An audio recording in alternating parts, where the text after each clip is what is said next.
So thank you to everyone who's joining us. We're just gonna give it maybe one more minute for people to join, and then we'll just get started. So we'll just wait maybe one more minute. I see some attendees joining right now, and so we'll give it a minute and then we'll get started. And then at any point, if you guys have trouble hearing me or you're experiencing issues, you can use the chat box to let me know, and then we'll try to adjust for you.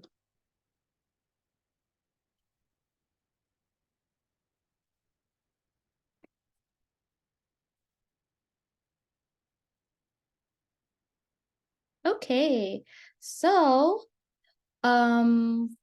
yeah, let's go ahead and get started. Well, thank you all for those who are joining us today for this parent workshop, where we'll be diving into the importance of time management for students and how it can enhance their academic performance, alleviate stress, and ensure they stay ahead of their assignments.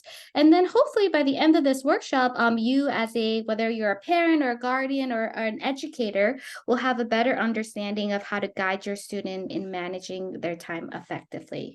And additionally, we have a student workshop on the same topic of time management.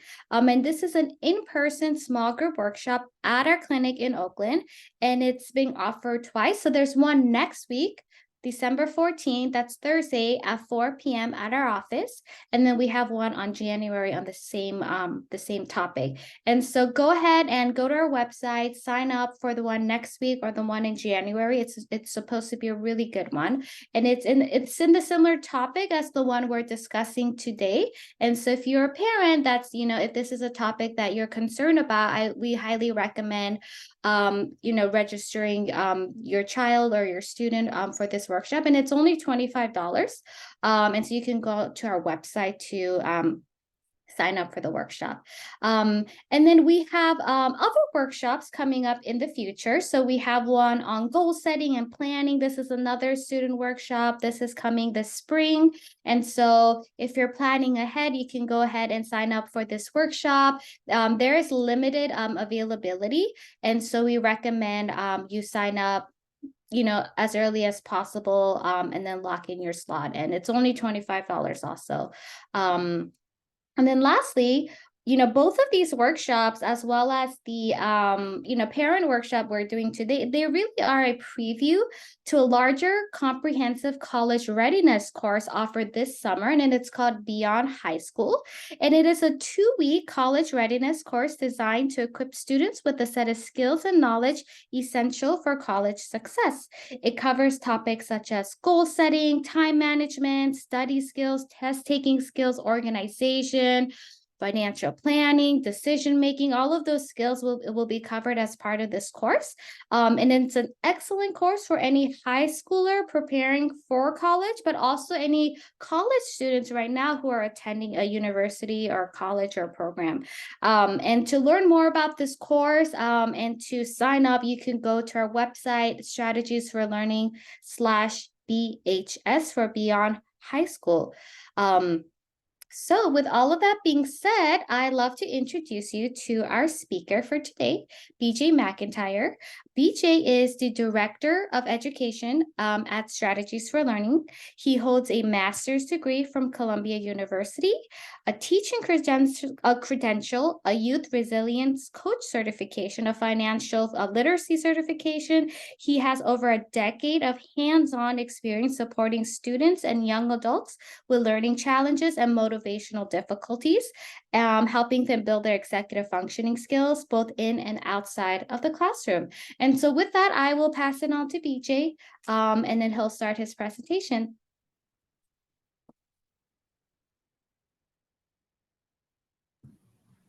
All right. Thank you so much, Christine. I appreciate that awesome introduction. So give me 1 second to share my screen.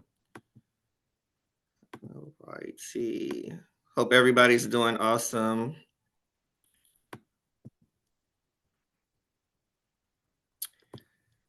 All right. See. All right. So thanks again, Christine, and welcome everybody to this presentation on time management. So I just want to set an expectation that I actually don't like talking a lot or hearing myself talk, so I'm going to try to make this sort of interactive. So there'll be a couple of activities scattered throughout the presentation, and I just want to encourage people to participate, try to get a good sense of what we're trying to convey to students, and so you can kind of walk in their shoes a little bit. Um, but first, if you wouldn't mind, just for 1 minute, and I'm going to go ahead and set a timer. If you wouldn't mind just posting in the chat why you're here and what you hope to take away from this presentation. So just 1 minute to go ahead and do that. What brought you here and why, or what are you hoping to take away from this presentation? Can just be like one or two key ideas that you hope to take away. And to access the chat box, it's just on the bottom of your screen, and it says chat and has a little bubble icon. You can go ahead and click that and then type in your answer in that chat box.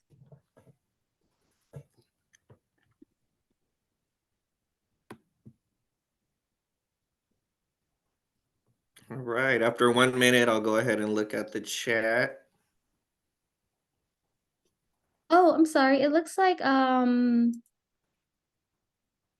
it says chat is, Oh, it's disabled. yeah, sorry about that. Go ahead and try again. It should be enabled. No worries. Thank you, Christine. And I'll reset the timer in 10 seconds. Okay, perfect. So it looks like it's working. Thanks, everyone. Mhm. And BJ, can you remind us of the prompt again? Yeah, I'm sorry. So the prompt is, what brought you to this presentation or this workshop? And what do you hope, one or two things that you hope to get out of this workshop? What do you hope to learn or what do you hope to take away? So why are you here? What do you hope to take away?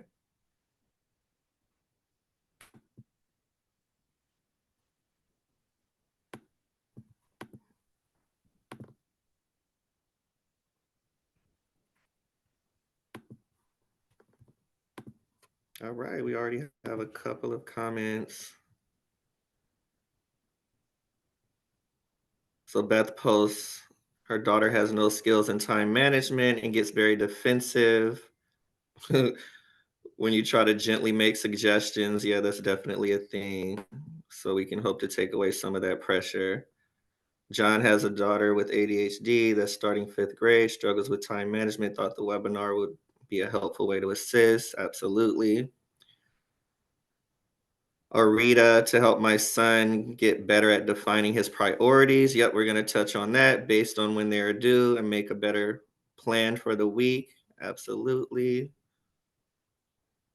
Brooke, we would both certainly be diagnosed ADD, and I want to help her with techniques that I haven't thought of. Awesome. Kelly says strategies for my son, and that's the timer. But I'll wait a little bit. There are a couple more coming in. Kelly says strategies for her son to be more independent. Stephanie is here to learn about how to help older students who have difficulty organizing their time independently, then completing large assignments. Absolutely. We're going to touch on all this stuff. So thanks for that commentary and that feedback. It helps validate what we're actually going to get into. So really, really appreciate that. All righty. So going to the next slide. Let me pull that up. All right, so just a little agenda, and it's kind of loose because there's a lot of different pieces to this presentation. So this is by no means exhaustive, but in general, this is kind of the scope and sequence. So the first part, I'm going to go over a little bit of why do students struggle with time management in the first place, and more realistically, this is going to go over like why we all struggle with time management because we definitely all do struggle with it from time to time. Um, Part two is actually addressing some simple strategies for everyone, because again, we all struggle with time management, and there'll be an activity kind of associated with that so we can kind of get our juices flowing before we get into some of those strategies. Part three, again, where this is going to be chunked. This is going to be the 5-step process that was talked about in the marketing.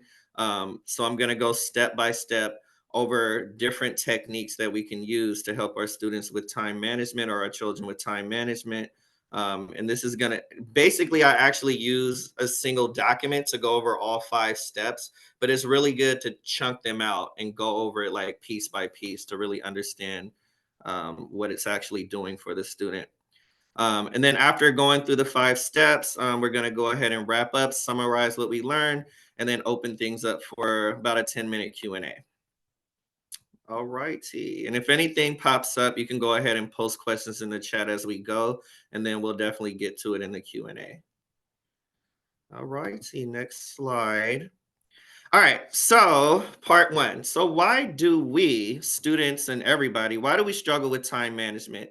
And to be honest, there are many, many reasons. And this little list right here is by no means exhaustive.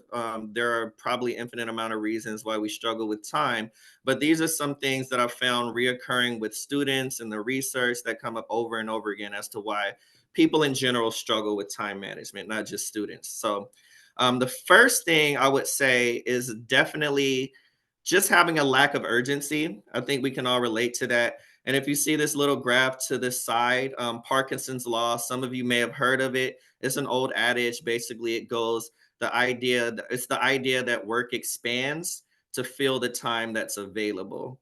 And all that really means is that the more time we have to do something, the more that we're going to utilize that time.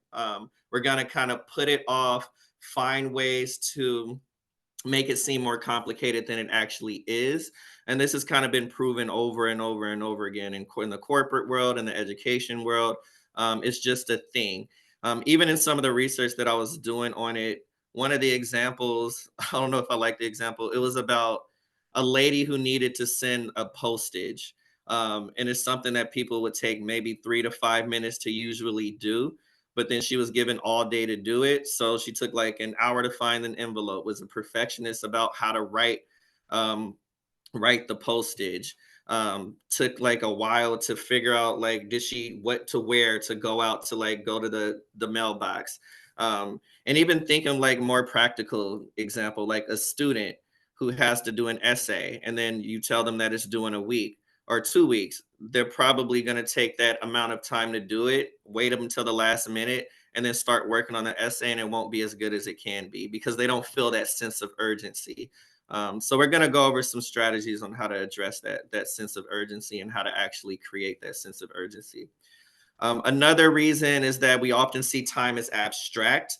In a sense, it can be, but in other ways, it actually isn't, right? Einstein already proved that time is actually the 4th dimension, right? It's real. It's a thing that you can measure, and that exists.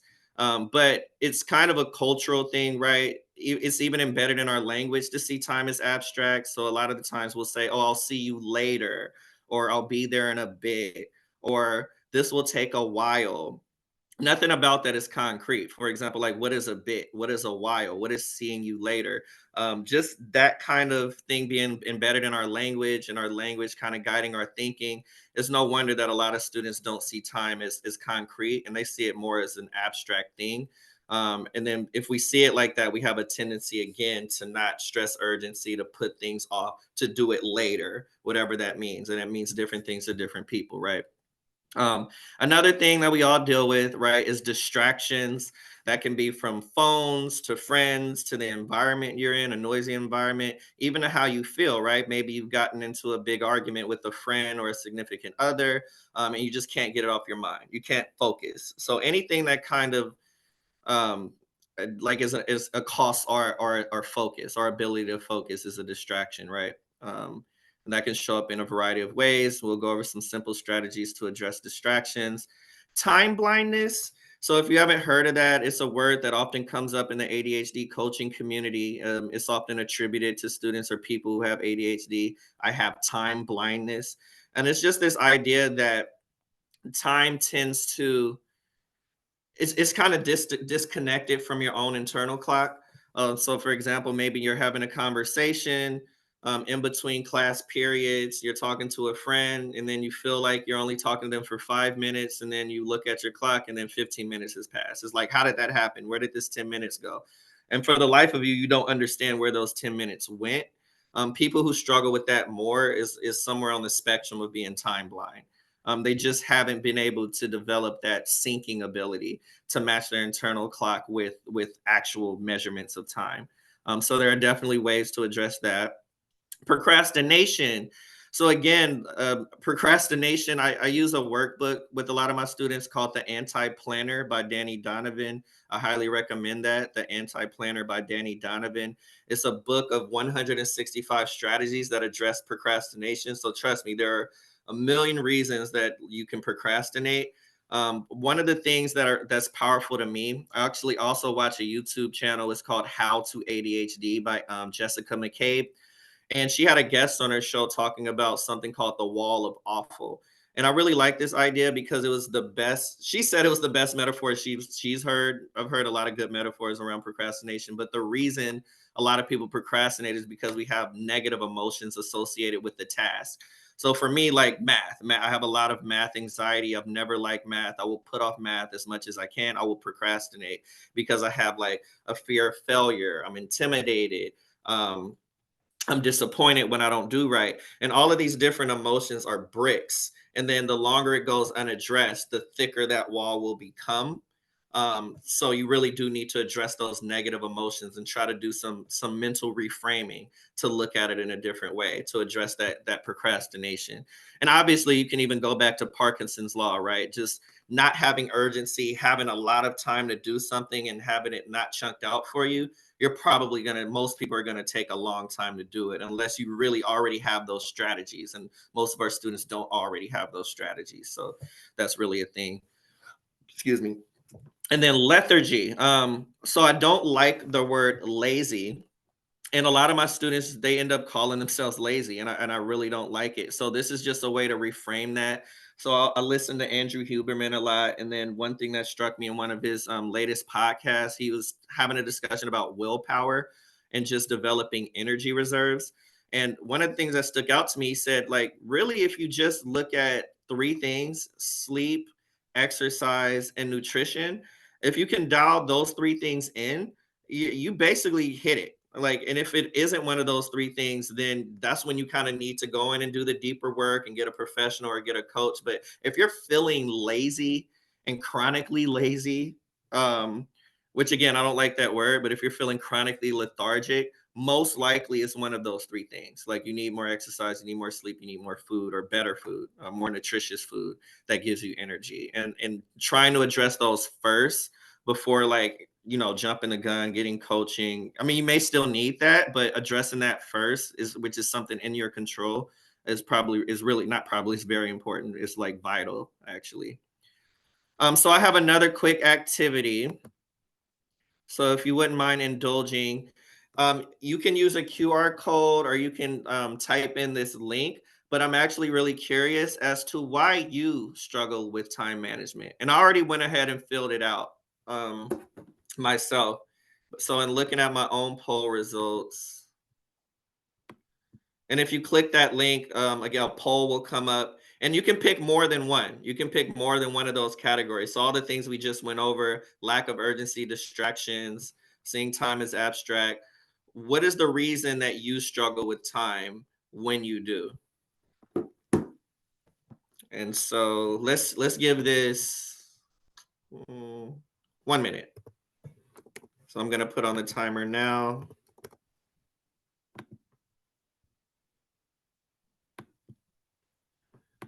Okay, and at the same time, I'm looking at results. So far, procrastination is in the lead. Not surprised.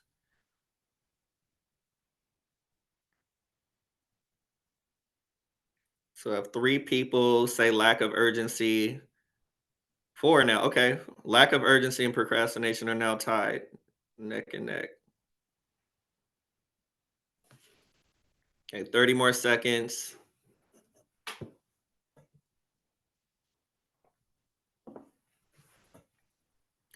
And after this, I'm gonna actually give like a bank of strategies. Again, by no means is it exhaustive, but again, there's some proven strategies that addresses all of these. So 10 seconds,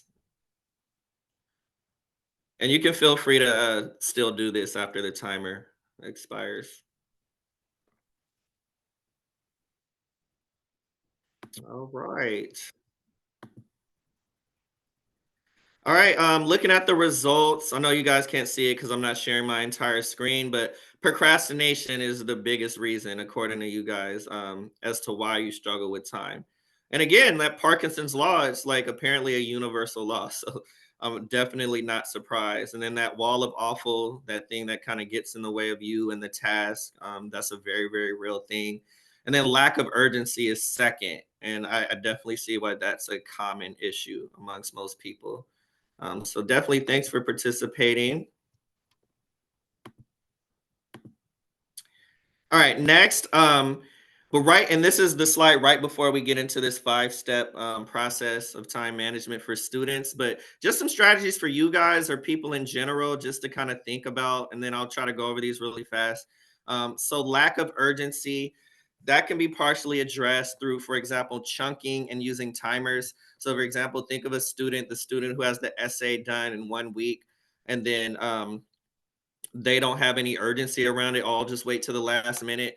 It's important for them to then perhaps chunk the assignment down, do a paragraph a day, if you can use timers, and then we'll get to time estimation skills. But think about like how long it will take you to do that task, to write one paragraph, set a timer, create some urgency, and challenge yourself to finish it before the timer goes off. That'll be one technique that's proven to be effective. Having accountability partners and creating challenges is another thing that can create some urgency. Excuse me. So, for example, the anti-planner book that I was talking about, there's a cool activity in there called Task Battle, and it's basically a game where you're given a grid with different coordinates on it. You have one, your friend or accountability partner has one. You have like a series of tasks that you know you have to do, let's say homework assignments or assignments for work. And you put all the tasks in like various spots on the graph. So you have different quadrants. And then it can be like one, like do my math assignment, you put that in A3. Work on my essay, you put that in B4, and you do it randomly, right? Because the idea is that your partner is going to guess, oh, I bet you have a task in A3. And then you can laugh at them and just say, no, I don't. And then, well, I bet you have something in A4. And then they say, oh, no, that's my math homework. And then they have to actually sit down and start it and do it. And then you can decide, like, work on it for 5 minutes, 10 minutes. But it's kind of a fun challenge to kind of get the students or anybody their juices flowing a little bit. Another challenge that I really like is, say there's something that you've been putting off. This is kind of, it's not inappropriate, but it's kind of negative. So it's like, think about somebody you don't like that you really just can't stand. And then you can kind of use some of your art skills. Like you draw a picture of that person on a piece of paper, do a little dialogue cloud, and have in the dialogue cloud of the person will basically say, I bet you can't. I bet you can't finish this paragraph in 1 hour. And then you take that as a challenge. Like, oh, so and so says I can't do this. Watch, and then they sit down and actually do it. So I just thought that was kind of fun. So yeah, with students, you kind of have to gamify it a little bit and have a little bit of fun with it. So I really like that. Seeing time as abstract. So again, like making it concrete, setting clear time goals. So something I use with students, and then I'll go over this in my goal setting workshop, is creating can-do goals.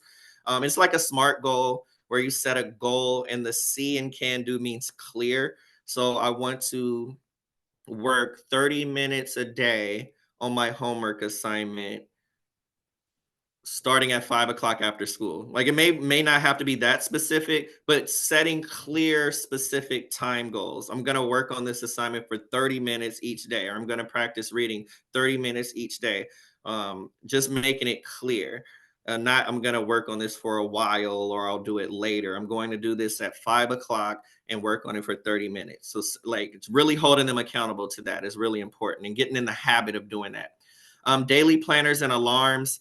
Oh, sorry about that. So I'll talk a little bit more about daily planners. For me, in my experience, they're hit or miss, right? I think they're tried and true, but it's like getting, if you're already a procrastinator, it can be seen as an extra task. So generally, I recommend them, but then I don't get sore or mad at students when they don't like using daily planners. We try to find something else. So setting alarms as reminders can make things more concrete because it'll remind you, oh, I'm going to do this thing at 5 o'clock, like I said. And there's different apps that you can use for that, and I'll get into that a little later. Let me get through this a little faster. So distractions, the Pomodoro technique created by a university student. And basically, this is just a technique where you work for 25 minutes on, take a break in 5 minutes, work for 25 minutes on again, 5 minutes. And this has really been proven scientifically to help you focus. Same as with music. I think we all know about music. Brown noise, there's some emerging research. So I know you've heard of white noise machines. Brown noise is actually a different frequency. I can't describe the technical details about it, but I actually go to sleep to it. I use it. Part of my sleep routine is like earplugs, brown noise, um, what else? And melatonin, and that helps me go to sleep. So the brown noise does help me focus, and it's something worth trying out. And then obviously a quiet environment, like, and then not just a quiet environment, but novel environment. So like going somewhere different can actually be rewarding and feel novel experiences. People respond to that. Time blindness, I'm going to go over this, so I won't talk too much detail about estimation practice and timing yourself. That'll be step 2. Practice tendency to procrastinate. Again, there's 165 activities in the anti-planner, which I can't recommend enough. But also, like James Clear's Atomic Habits, I don't know if you've heard about it, talks a lot about temptation bundling. And I really like this idea as far as habit formation. So thinking about things that you don't like to do, addressing that wall of awful, and then tying it to things you like to do. So I think a lot of people know, like the distractions thing, listen to your favorite song while you're working on something. And the anti-planner again even has an activity that's called like create your own work soundtrack. So like literally creating a musical playlist that you can use to like help you kind of focus and dial in.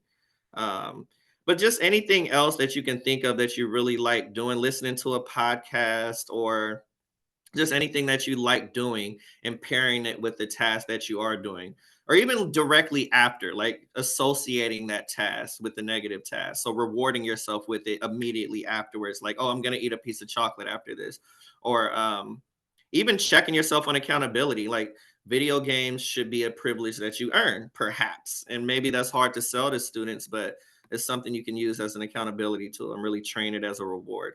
And then lastly, again, lethargy, sleep, diet, and exercise, like I said, but also students, and I'll talk about this in a bit, prioritizing your health and your own mental well-being. So creating a balanced schedule is also really, really important for that and reducing as much stress as possible in doing that. So yeah, so hopefully some of these strategies can be helpful to you and your students.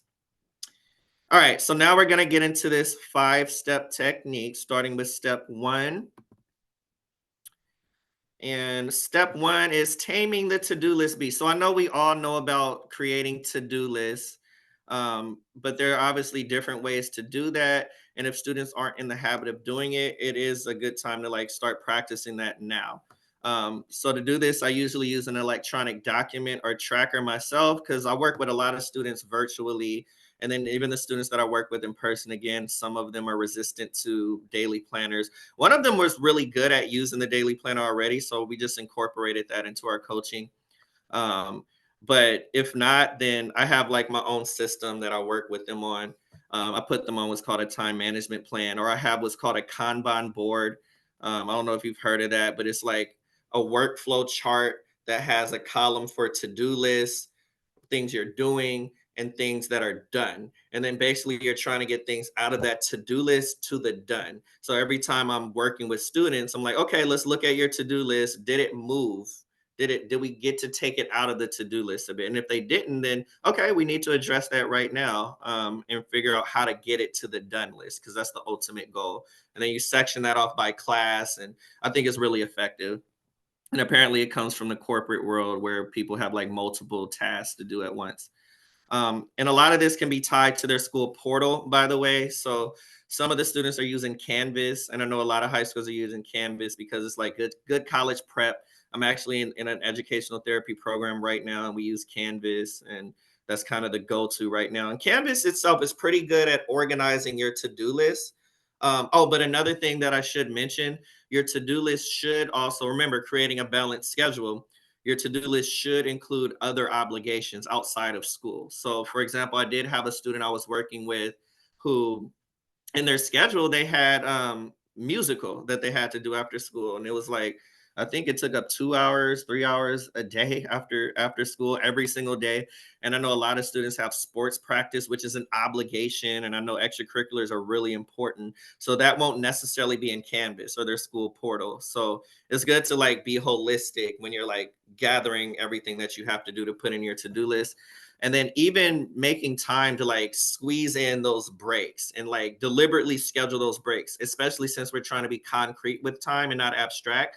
When are you going to take a break? Whether you're using the Pomodoro technique or something else, like schedule in those breaks, schedule in rewards, like times to reward yourself. Yeah, go ahead and play that video game, reward yourself after working like 1 or 2 hours on this essay and then this math assignment or whatever you've been doing.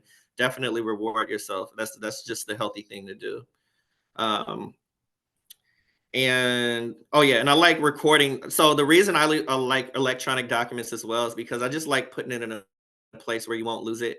But again, the daily planner, if you're already in the habit of doing that, that's definitely a go-to. So keep the daily planner in a place. But then again, that's other executive function skills you have to worry about, like organization, and things of that nature. So if we're just talking about time management, definitely just make sure they can put it in a place where they don't lose it. And that's why I really like electronic documents, be it like an electronic tracker or some kind of app to create the to-do list. But that's a bias of mine that I'll admit for sure.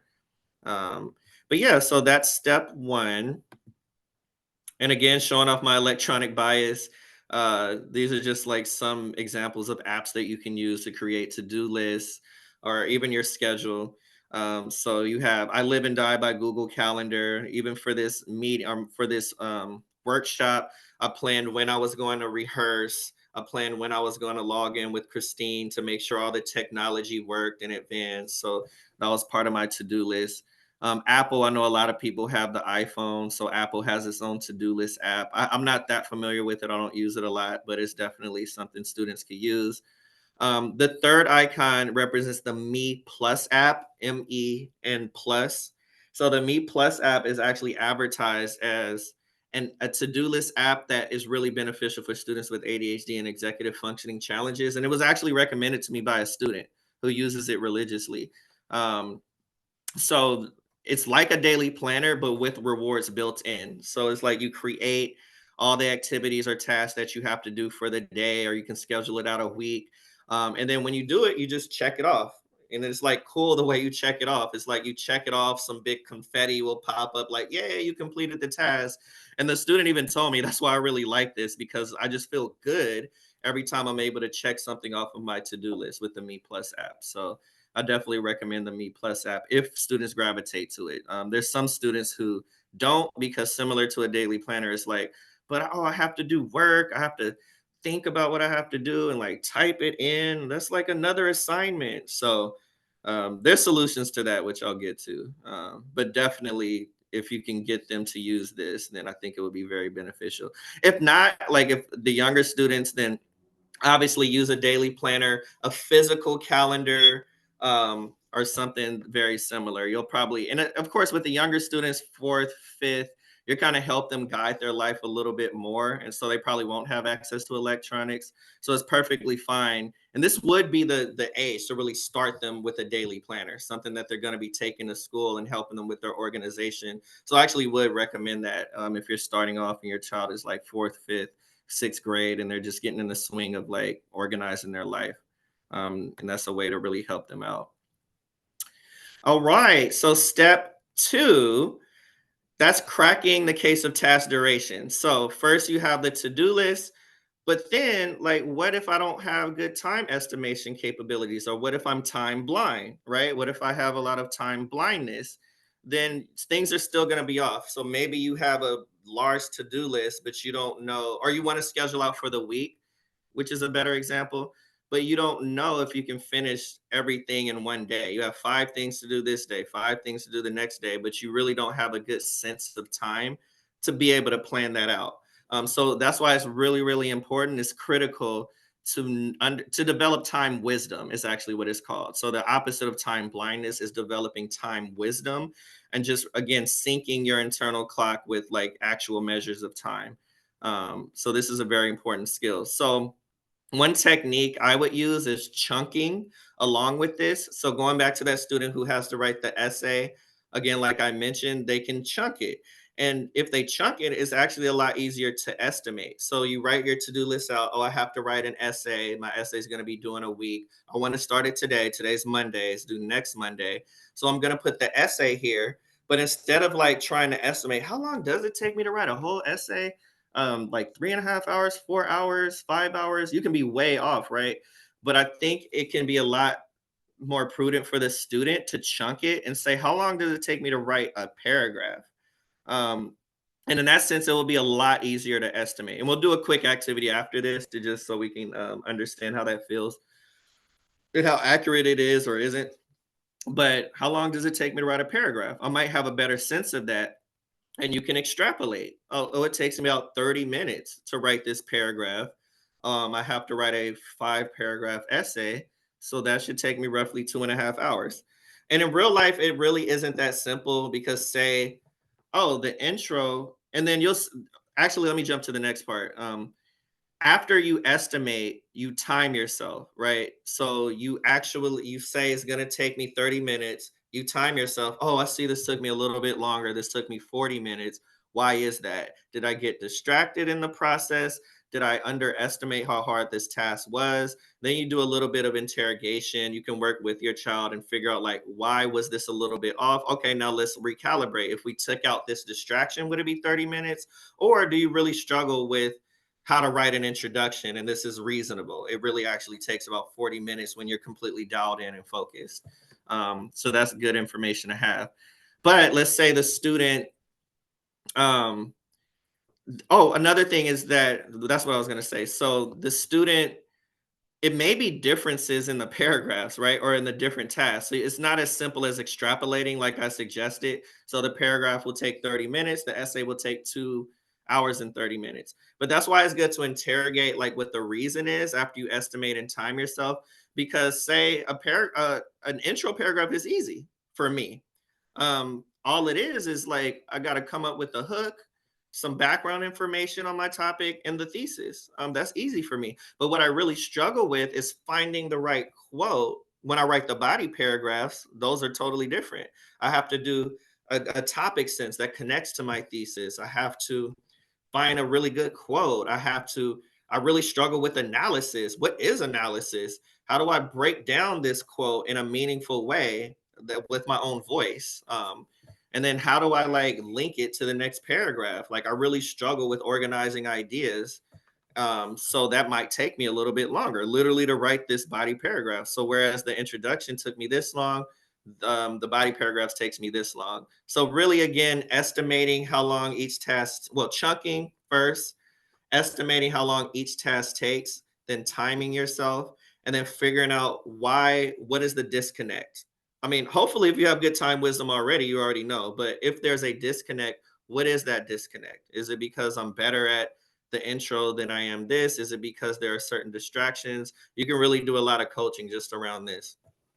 Um, so yeah, there's that. And so step one, creating the to-do list, estimating and timing yourself after chunking those tasks down. Those are the first two steps.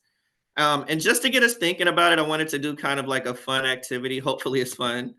And I was trying to be deliberate and really think what we can do like in 2 to 3 minutes. So there's an activity I use from the Smarts curriculum, and it's more kiddish. So I try to think of things like adults would be willing to do. So I actually want you guys to all try it out. So I want you to pick one of these tasks and literally go through that process. So, for example, count backwards from 100 in threes.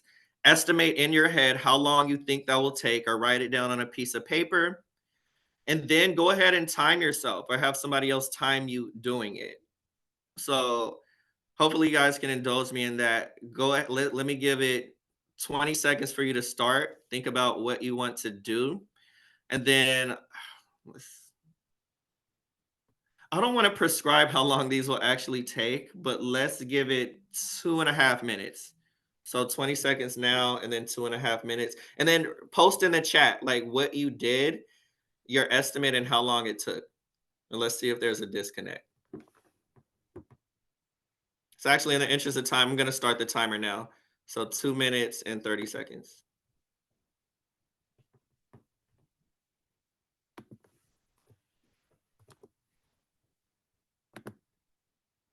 All righty.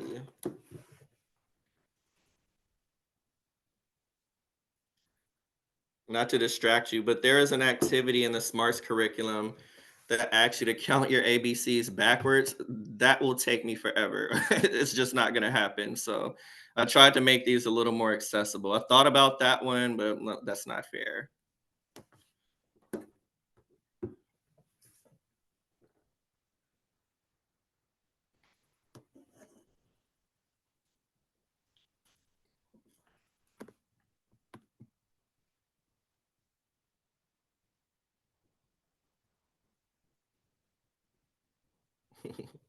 All right, somebody already chose counting backwards in threes.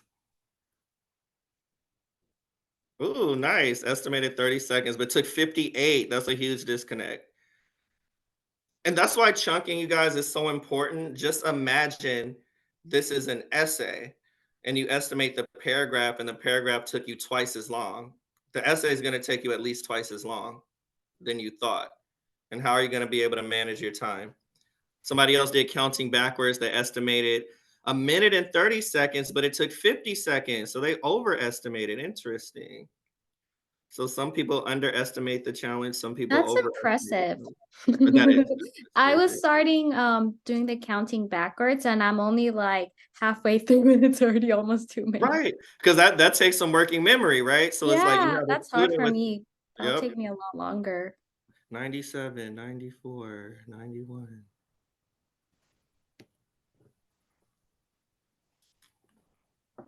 Stephanie, I thought of getting a bowl of cereal would take 1.5 minutes, but she's back in 49 seconds. Let's go. Overestimating. Overestimating is generally a good thing if the student isn't rushing, obviously. Oh, so Beth was writing it down. Oh, that was quick then. Oh my gosh. Oh my goodness. And actually, this still works. Even if you modify the activity, all that really matters is your estimate. So it's like your understanding of the activity and how long it will take. And then you still will have like an accurate assessment of what's going on. All right, timer is off. I don't know if that was enough time for everyone. But this is definitely a very useful activity as part of the SMARTS curriculum. It's something that I use with students before I even put them on the time management plan. And then we just constantly recalibrate like over and over again. Because again, depending on the task, there can be different reasons why you're overestimating or underestimating. And generally only you know, or the person you're really working with can help you figure that out. But yeah, thanks for participating. All right. Oh, 1 second.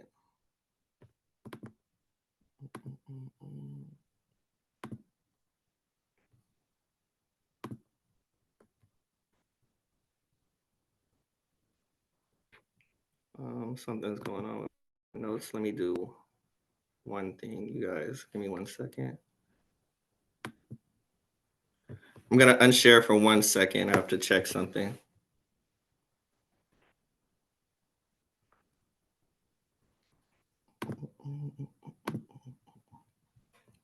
Okay, let me reshare.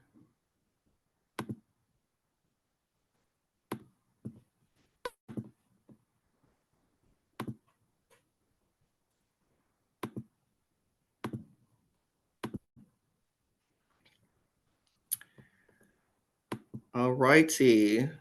Christine, can you see my screen?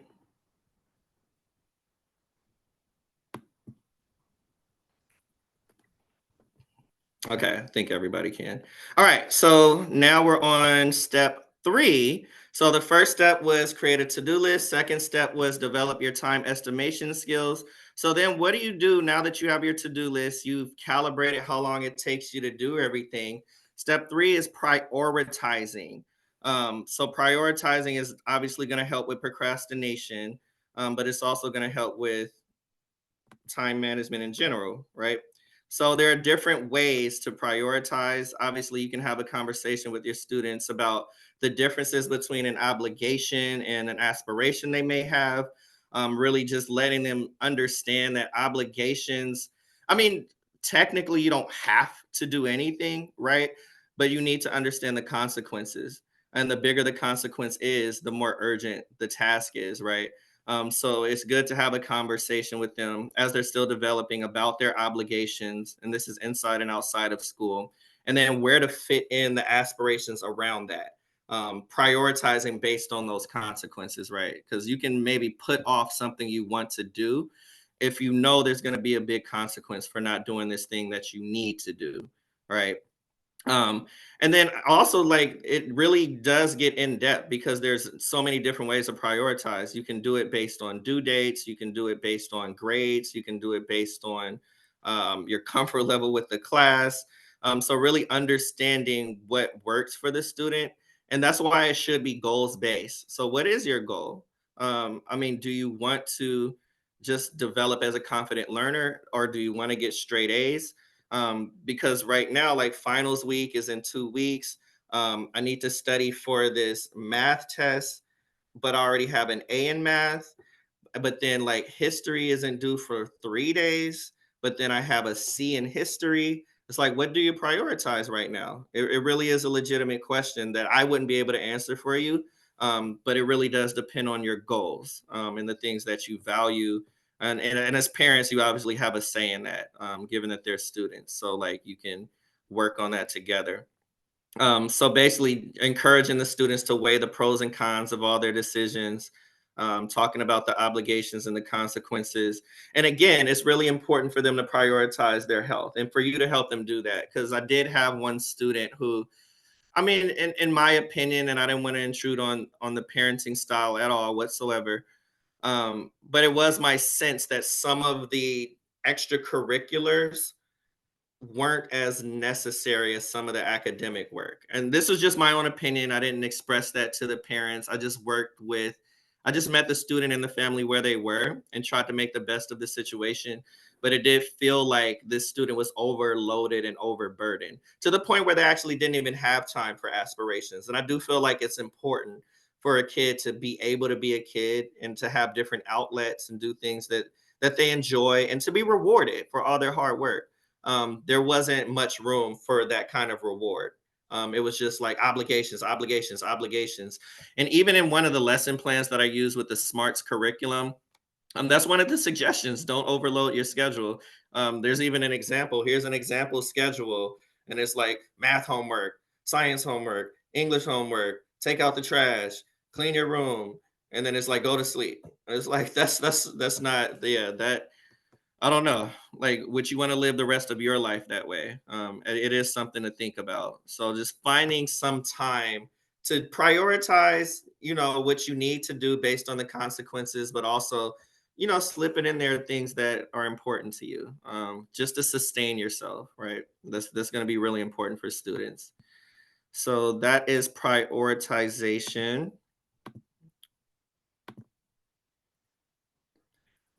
Just some pretty pictures, helping them create a pro con list. It's going to be really important.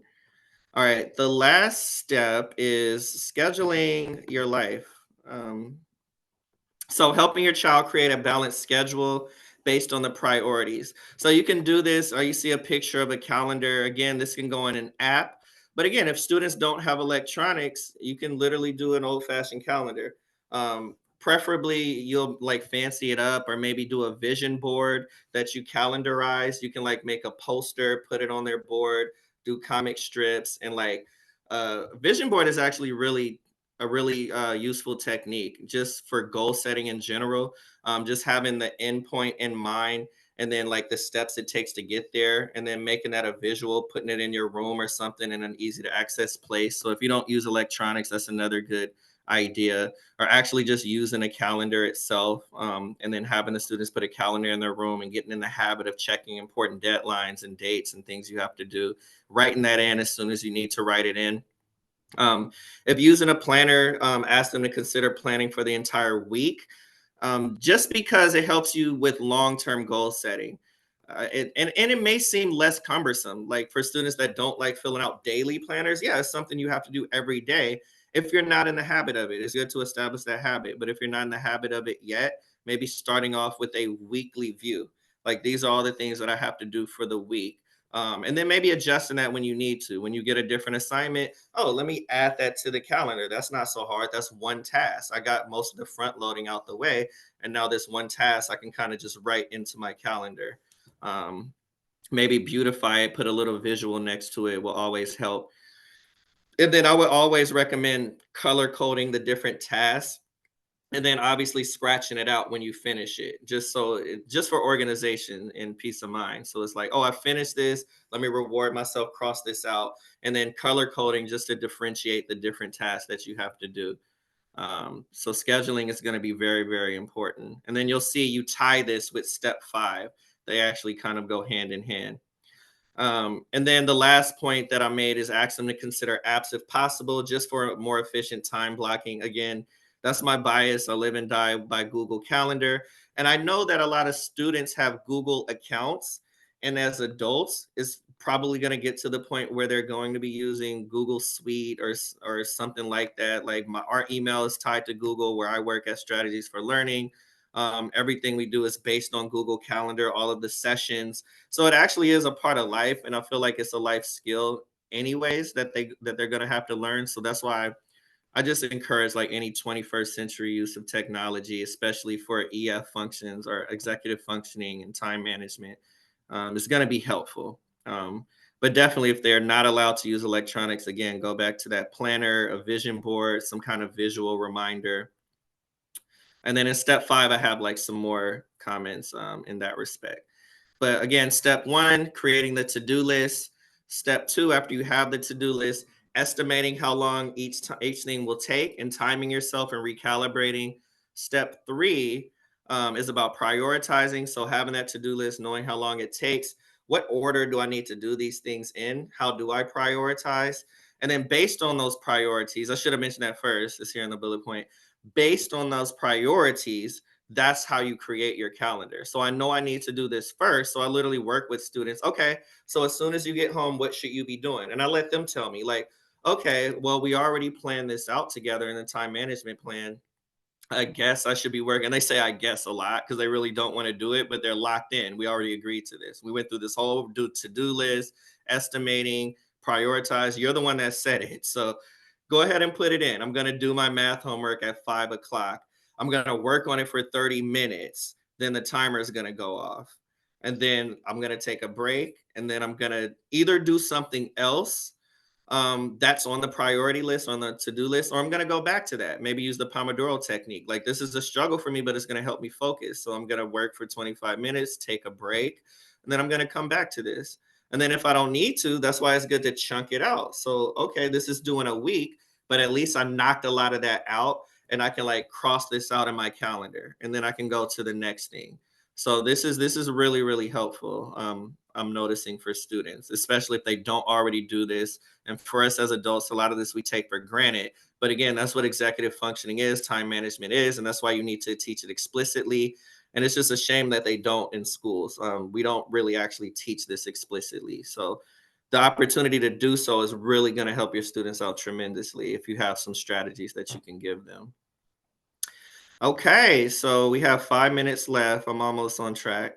Oh yeah, and this is just like a little formula that I came up with. So planning plus accountability equals success. So them being able to plan things out, but they're also still kids, right? They're not fully independent, so they're still going to need some level of accountability. So while they're getting used to this process, just checking in, like, hey, I know like you put this in your calendar. How's that going? Did you finish this project? What was the process like? Did it work for you? What strategy did you use? Just kind of coaching them through this process, engaging in continual helping them engage in continual self-reflection is going to be key.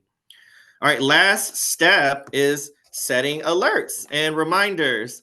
So to-do list, estimating your abilities, prioritizing, creating the schedule, but how am I going to remember? So I have a student, biggest issue, at least we thought it was procrastination, but it isn't just that. It's like they have every intent to do the work, they just forget.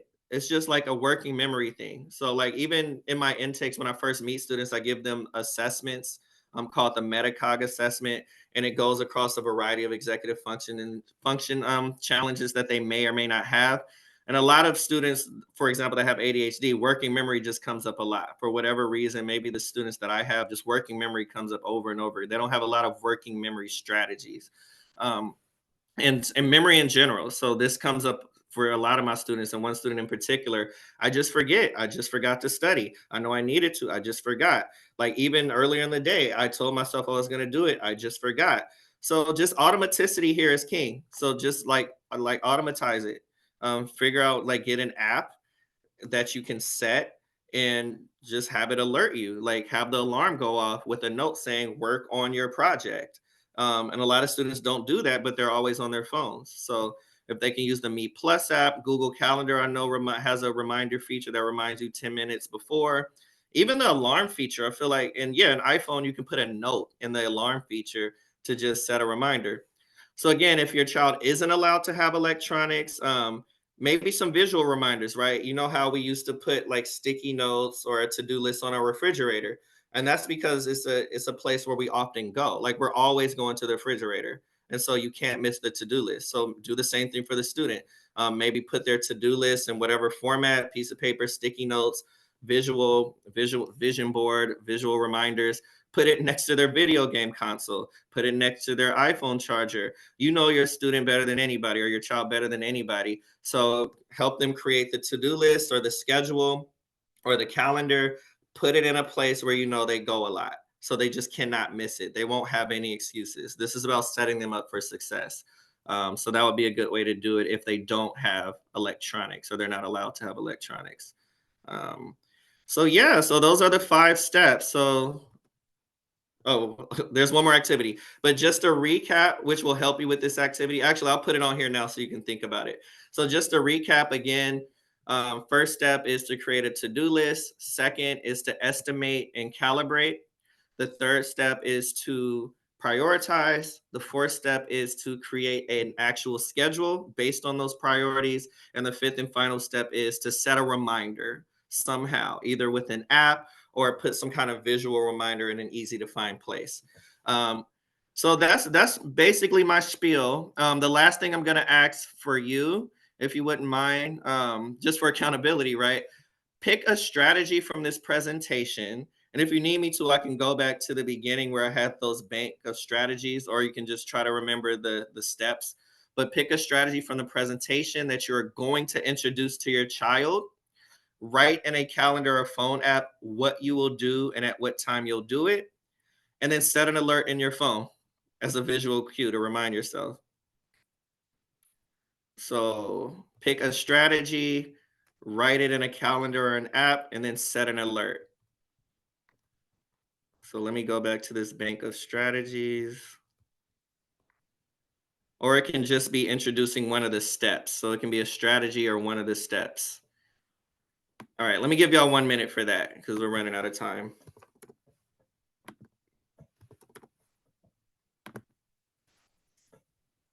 And you can also take a screenshot of this page, and then refer to it in the future.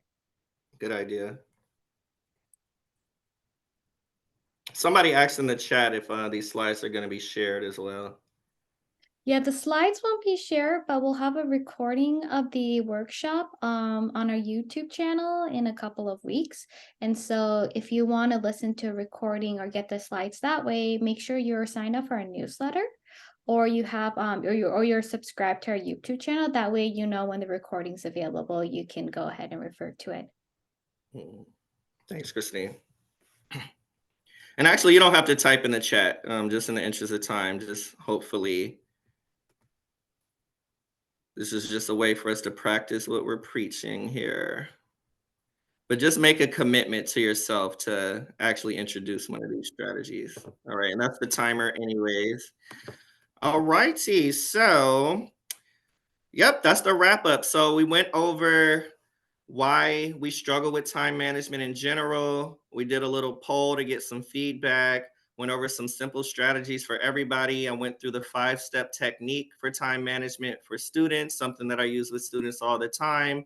Um, and yeah, and this is the wrap up. So next will be room for Q&A. And we're right on top of the hour, so I do want to respect your time, but I'm here for the next 5 minutes to answer any lingering questions for sure. Yeah, so if you guys have questions, you can type it into the chat box. We'll be around for the next 5 minutes. But if you don't have questions right now, let me go ahead and pull up our contact information so that you can also refer to that if you wanted to just reach out to us in the future. So I'm gonna just pull that up here.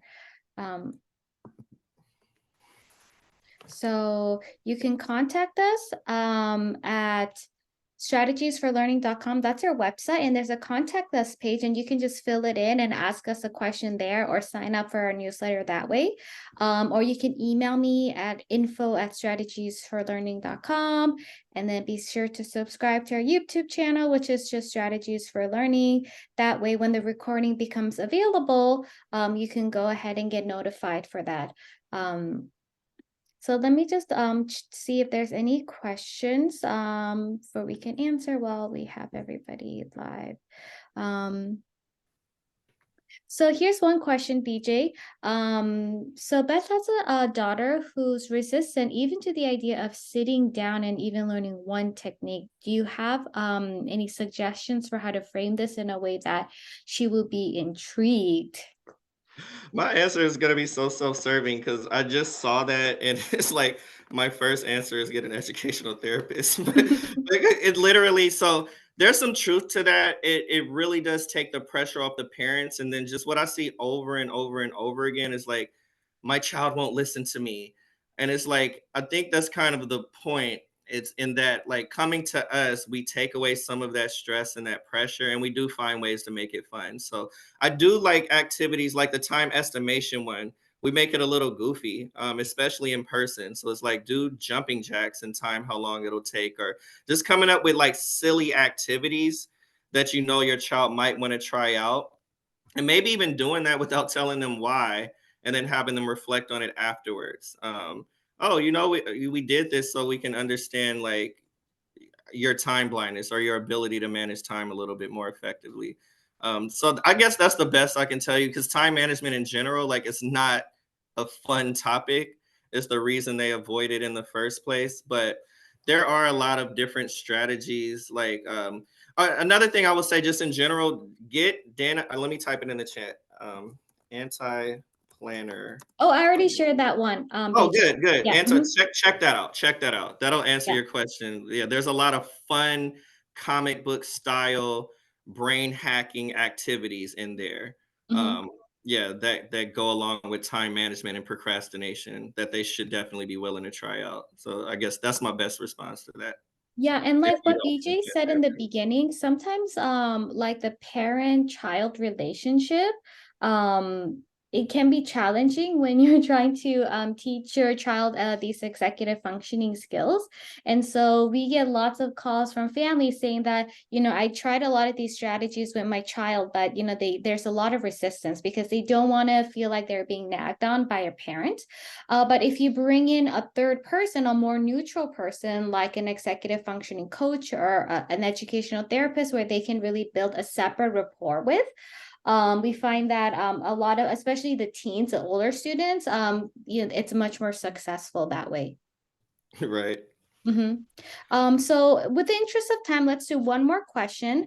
It says, when do you advise parents, if ever, to seek more info about meds? My bias is that kids will attribute their success to meds rather than developing necessary life skills. So by meds, I'm guessing she's referring to like ADHD medication. Yeah, I feel uncomfortable making any recommendations since I'm not a professional in that regard. I just know from personal experience that just paying attention to how the meds affect. So I have a student who started the meds in the morning, like depending on when you take them, can really either throw things off or help you focus. But then obviously that can also affect sleep. So like I have a student, they started their med routine in the morning and they're better able to focus throughout the day. But now they're having trouble with sleeping and they don't know if that is because they changed their schedule or what. So I would say just like observe, weigh the pros and cons, and then look at the differences. And then you'll have a better sense on like what to attribute what to. So it Mhm. seemed like the meds are helping with the students' procrastination a little bit. They're more focused in the day. And actually, no, not in the morning. They take it a little bit later in the day now. So now they're able to focus throughout the day, but then it's like impacting their sleep. Whereas they actually Mm. used to take it at a time where they were able to sleep a little bit better, but throughout the day they wouldn't focus as well. Mm. Um, And for parents who are looking for more like individualized medical advice about what kind of meds to consider, the weighing the pros and cons, we'd be happy to refer you to a neuropsychologist or a pediatric doctor who would be able to give you medical advice that's very specific to your child or your teen. But I think what BJ was saying, just being attentive and observing how the meds affect the student, I think it's one way you can kind of consider whether it's a good option for your child. for, Yeah. I Well, want thank to you. Oh, go ahead, BJ. No, I just want to address one comment I think from Orita. I also tell my son how can he listen to loud music while doing math, but it looks like it's a strategy. I don't know if that's a strategy. It could be. So by music, I mean music that helps them focus. So if the loud music helps them focus, for sure, but I wouldn't say that's a given. So I just wanted to put that caveat out there. So it just Mm. whatever works for them. Like even in the anti-planner, it's like create my own work playlist, and then it's based on like what works for them. Yeah, Um, because like spa music could put some kids to complete sleep, right? right, exactly the opposite can happen. Right. So Well, thank you all so much for joining us today. And like I mentioned, yeah, please sign up for our newsletter because you'll get information about future workshops. And we are going to have another parent workshop about goal setting and planning. And so that will tie really nicely to this one. So go ahead and sign up for our newsletter. And then don't forget about our student workshop on the same topic. And so if some of the things that BJ discussed today, you really relate to, we highly recommend signing your child up for the workshop. It's only $25. It's 45 minutes with BJ. It's such a great opportunity to get a glimpse of what an educational therapy session will look like. And then, yeah, that's pretty much it. So thanks everyone for joining us today. And we hope to see you all in future workshops. Thanks so much, BJ. yeah, no problem. Thank you. Thank you, Bye, everybody. everyone. Bye.